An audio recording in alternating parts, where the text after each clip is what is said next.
mais uma vez o Bitcoin não resistiu aos dados da inflação. Ele alcançou um novo ATH, também conhecido como All-Time High, que é o maior preço que ele conseguiu chegar na história.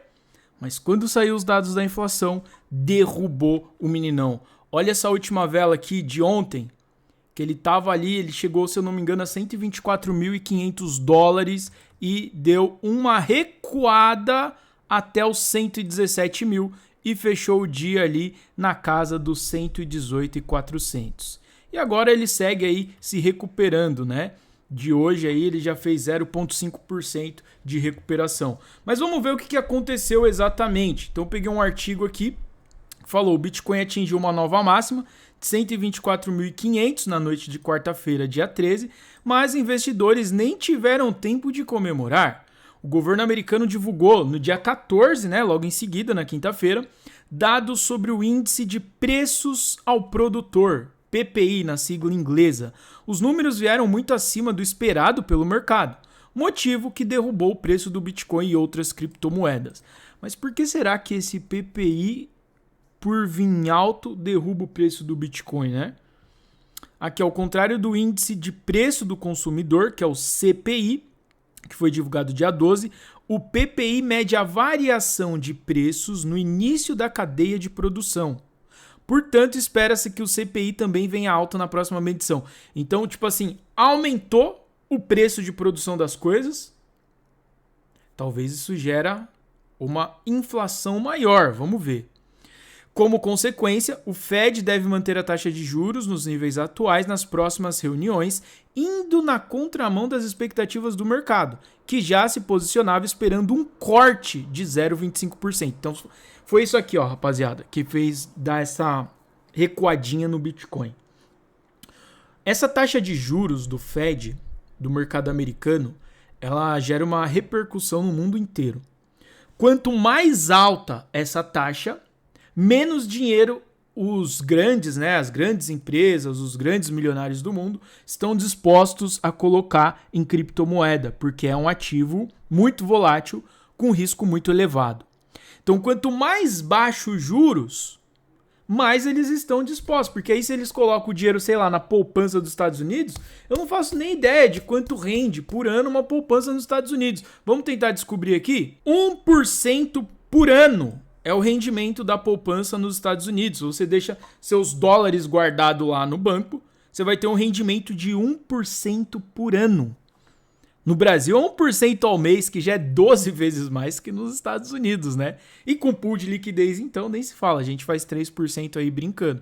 Mas o que acontece é o seguinte: quanto maior os juros, mais cresce essa taxa de retorno.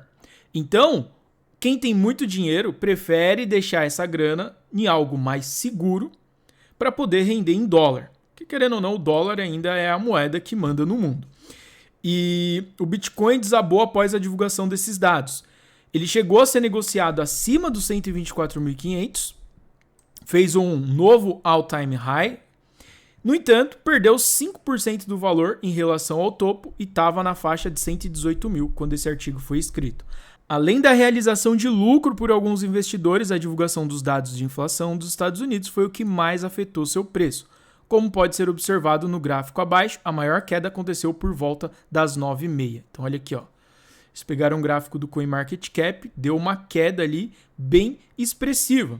E outras criptomoedas acompanham o movimento de baixa, né? Isso é fato. O Bitcoin, querendo ou não, você gostando ou não, ele manda no mercado. Então, se ele está subindo, é uma grande probabilidade para que outras moedas continuem subindo.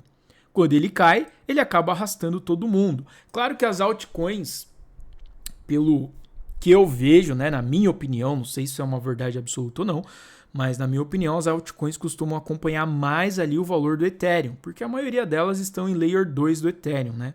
Então elas acompanham ali. Se o Ethereum começa a subir muito, é muito mais favorável para o mercado como um todo. Meme coins, altcoins, inteligência artificial, todo esse monte de criptomoeda que a gente tem hoje.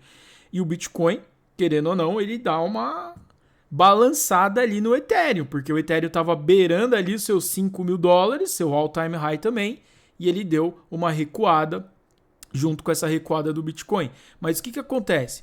O Bitcoin, quando chega nessas altas máximas, ó, a gente tem que lembrar que em junho o Bitcoin estava a 98 mil dólares. No dia 22 de junho, ele estava a 98 mil dólares. Então, quem comprou ali no dia 28 de junho a 90 mil dólares e veio vender agora, fez ali os seus 25% de valorização. Então, essa rapaziada que estava esperando aqui pacientemente no day trade, né, fazendo um swing tradezinho, tá aproveitando para realizar agora. Principalmente quem comprou lá no mês de abril, que o Bitcoin chegou a 70 mil dólares. A galera que comprou lá provavelmente aproveitou esse momento aqui para embolsar 60% de rendimento do seu capital. Então é assim que o mercado funciona, são ciclos. Quem compra na baixa, aproveita para vender na alta. E quem estiver comprando Bitcoin agora, vai esperar uma próxima alta para poder realizar o seu lucro. É assim que funciona, né? E aqui, enquanto o Ethereum caiu 1,7%, XRP perdeu 5% nas últimas 24 horas. Dentro das 100 maiores, SPX 6.900 e Virtual apresentam queda de 2 dígitos percentuais no mesmo período. SPX, se você não sabe, é uma meme coin, cara. Uma meme coin que teve assim um estouro, ele explodiu de uma forma que ninguém consegue explicar. Não serve para nada, meme coin. Da mesma forma que a gente tem o token 6.900, que é uma sátira do SPX 6.900. E esse aqui tá na pré-venda, ele nem foi lançado ainda. Ontem eu comprei 10 dólares desse token 6.900 aqui, usando a Best Wallet, que é uma carteira que já está integrada com essas pré-vendas. Então, mesmo que não lançou ainda, dentro da própria carteira você consegue ver a quantidade de tokens que você tem. Aí eu coloquei aquelas 10 doletinhas da fé ali, para poder fazer uma especulação. Se ele, depois que lançar, der uma explodida e dobrar esse preço aqui, o que não é nem um pouco difícil de acontecer, eu já posso realizar meu lucro ou segurar esperando novas máximas aí, né? E além do token 6.900, eu tô de olho agora na próxima pré-venda que eu quero arriscar, vai ser essa aqui do Bitcoin Hyper. Porque eles estão querendo criar uma Layer 2 do Bitcoin. Então vai oferecer ali escalabilidade, velocidade, usando uma tecnologia da Solana, conhecida como SVM, se eu não me engano. Tá na pré-venda também. Cada Hyper nesse momento está valendo 1 cent de doll. E aqui também a gente tem um grande potencial de valorização para poder fazer uma grande. Tá quase acabando já, hein? Mas 100 mil dólares que os caras vender, eles já vão fechar essa pré-venda aqui. Então, inclusive, é bom para mim ficar de olho, para mim apostar aquelas 10 doletinhas aqui também o mais rápido possível, né? Lembrando, sempre aplique o gerenciamento de risco. Eu falo isso em todos os vídeos. Se você vai arriscar dinheiro em alguma coisa, usa a regra dos 5% para você não se prejudicar futuramente. 5% do seu salário, caso você perca, não te tira do jogo e nem te deixa em depressão. Exemplificando em números, se você ganha R$ 1.500 por mês, o seu capital de risco mensal é no máximo R$ 75. Você nunca pode ir além disso. Que aí, se R$ 75, se você perde, você fala, beleza, perdi 75. Mas se você pega 75 e consegue multiplicar por 10x, você transformou 75 em 750. Entendeu? Tecnologia! Agora vamos terminar aqui o artigo. E aqui eles disseram também que a inflação americana veio muito acima do esperado, né? Os especialistas acreditavam que o índice de julho ficaria em torno de 0,2. No entanto, dados publicados pelo Escritório de Estatísticas do Trabalho apontam que o aumento foi de 0,9.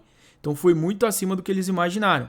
Isso fez com que a inflação anual chegasse a 3,3% e antes era 2,4%. Então quanto maior a inflação, maior os juros da própria poupança americana e os grandes milionários vão preferir deixar o dinheiro em dólar, é claro. Os números devem pressionar o Fed para manter a taxa de juros nos níveis atuais entre 4,25 a 4,50. Então, se não tem queda, dá aquela freadinha ali no Bitcoin.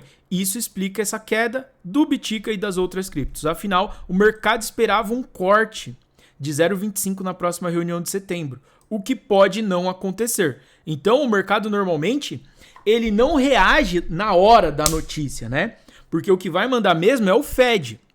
Só que o mercado já está reagindo agora. Se chegar na hora e mesmo assim o Fed ir lá e cortar 0,25 da taxa de juros, aí a gente vai ver mais, ganha um fôlego para fazer mais uma subida. Porém, Como saiu esses dados agora, o mercado já antecipa a parada. Fala, pô, se saiu esses dados aqui, quando chegar na hora da taxa de juros, o Fed provavelmente não vai acortar e corre o risco de até aumentar a taxa de juros, que aí seria pior ainda. Então o mercado já começa a reagir a isso. Quem já comprou mais barato já começa a vender para realizar o lucro. Já fala, porra, deixa eu já vender agora para mim já realizar meu lucro, porque senão depois vai dar aquela reduzida, aí eu vou ter que ficar segurando, esperando uma próxima alta, né? Então, por fim, isso significa que a economia estará mais engessada nos próximos dias, com investidores optando pela renda fixa ao invés de assumir risco em outros ativos como o Bitcoin. E é isso que explica a queda. Aí o que acontece? Quando dá uma quedinha assim, começa a rolar o efeito FOMO também, né? O efeito FOMO manda muito. Se você não sabe o que é o efeito FOMO, é o medo de ficar de fora.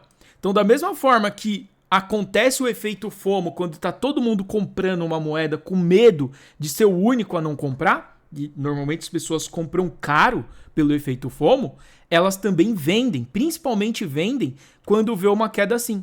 Aí começa um monte de gente vender que vai empurrando o preço do ativo mais ainda para baixo.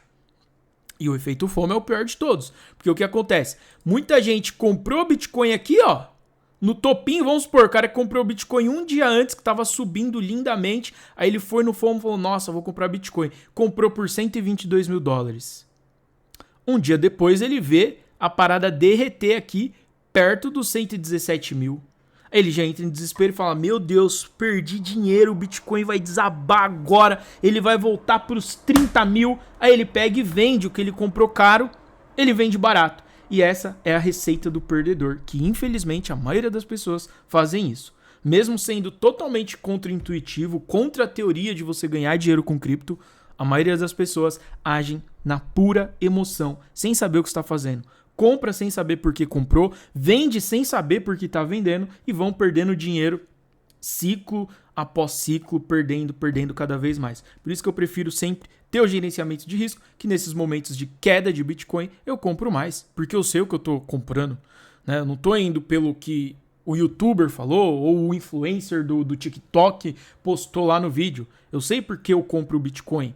E se eu decidir um dia vender, eu vou saber exatamente porque eu estou vendendo. Não vai ser por notícia, vai ser por estratégia. Então, vou deixar os links tanto da pré-venda do Token 6.900, que eu já investi minhas 10 doletinhas para fazer aquela aposta, e vou deixar também do Bitcoin Hyper, caso você queira estudar esse projeto aqui principalmente, ele tem um white paper bem interessante.